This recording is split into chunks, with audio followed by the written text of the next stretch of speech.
Hi everyone. In this video, we are going to learn about type modifiers and typecasting in C++. In C++, there are certain type modifiers available which modify the existing properties of primitive data types. So, the first type of type modifier is short, which reduces the space taken by integers up to 2 bytes. Then we have long, which increases the memory space required by integers so that a much larger integer value can be stored. Then we have signed, which is default for integer to represent positive or negative numbers. And finally, we have unsigned, which is used to represent only positive integers. I wanted to demonstrate how type modifiers work, so I've already created this program.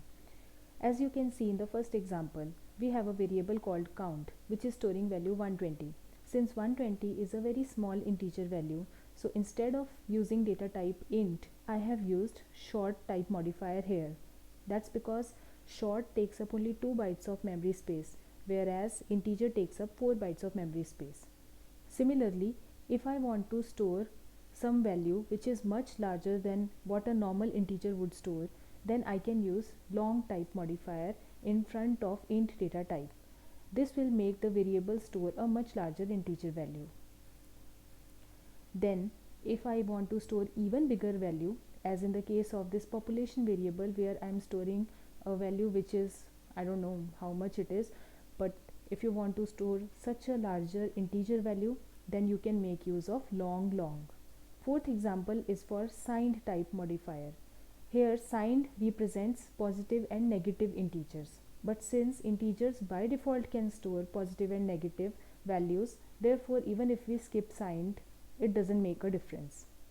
Lastly, we have unsigned before int data type. Unsigned will make integer variables store only positive values. Let's study about another close concept, which is typecasting. Typecasting by definition means converting one data type to another. In C++, there are two ways to typecast. The first method is called as implicit type conversion, where one data type is converted into another by the compiler automatically. On the other hand, we have second type, which is explicit type conversion, where one data type has to be converted into another by the programmer himself manually. Let's see a few examples. Now I am going to show you implicit conversion through an example.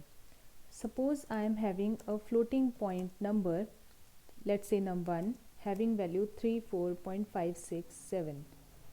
First of all, I will print this number, and my floating point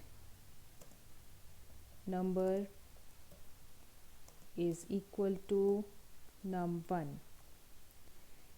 Now I am going to declare another variable num2, which is of type int, and I will assign it value of num1. And again I am going to print this integer value equal to, and you will notice that num2 will contain only the integer portion and the decimal portion will get truncated. So let's compile and run. As you can see here, floating point number is 34.567, whereas integer value is 34 only.